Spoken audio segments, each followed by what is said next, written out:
Hello, I'm Mrs. Ruma Dhanwate from Aryan College of Arts, Commerce and Science.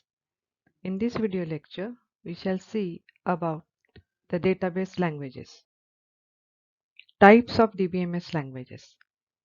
Database languages are used to read, update and store data in a database. DDL, DCL, DML and TCL. These are the types of database management system languages. DDL is called as data definition language. DCL is data control language. DML data manipulation language and TCL transaction control language. First, data definition language or DDL. DDL is used for specifying the database schema. It is used for creating tables, schemas, indexes, constraints, etc. in a database. These commands either define or update the database schema. That's why they come under data definition language. It means that if you want to create a database for a student, so you will be using a create command, which is a data definition language. So by using a create command, you create a database schema or a database table for a student. Operations that can be performed on database using DDL. Create is used to create the database instance.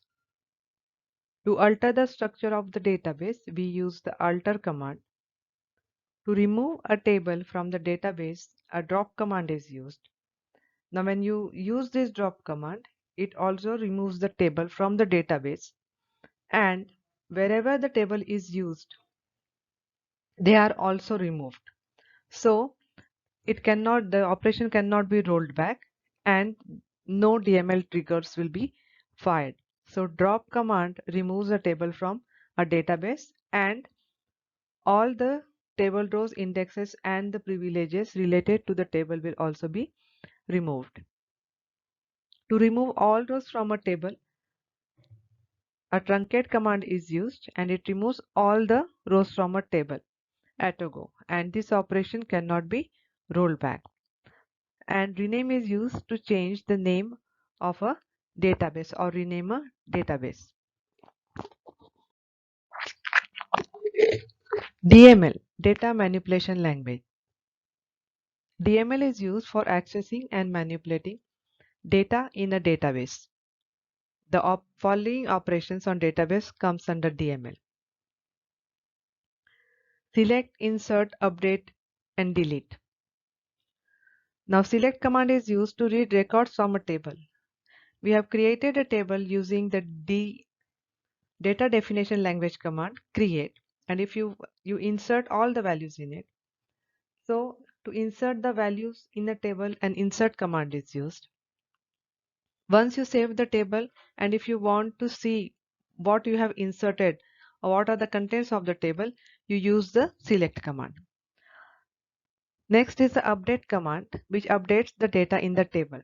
For example, if you enter a marks in your student table and if you want to change the marks, so you use the update command. Similarly, if you want to change the address or a phone number, you can also do that using the update command. So update command updates the data in the table.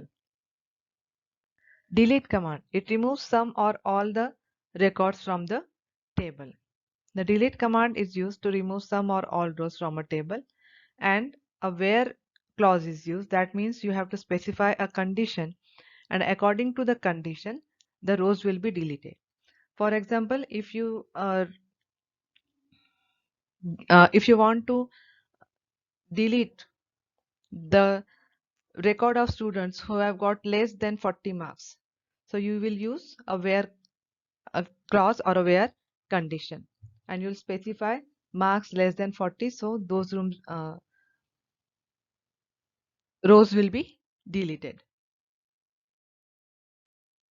Then comes the data control language, that is the DCL. Now DCL is used for granting and revoking user access on a database. Now, when you're creating a database, we have seen the database administrators also, and we have seen that the users are of different types who can have access to the database for different purposes. A same database can be used by different users for different purpose. So what should the user have an access to? They should have an access to the limited attributes of a database which is useful for them only. So grant is used to grant access to the user, and if you want to revoke the permissions, you use a revoke command. So to revoke access from the user, you use a revoke command.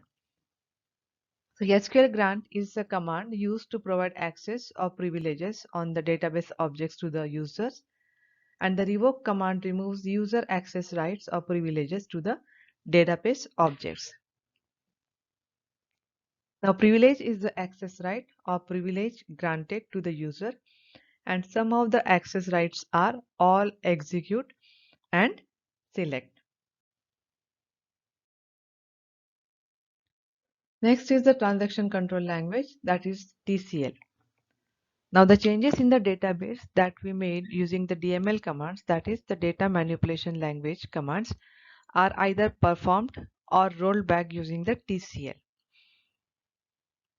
To persist the changes made by DML command in the database, we use a commit command, and to roll back the changes made to the database, we use a rollback command. For example, if you are doing a lot of changes in your database, and at a certain point you feel that the changes should not have been made, so you simply use the command rollback.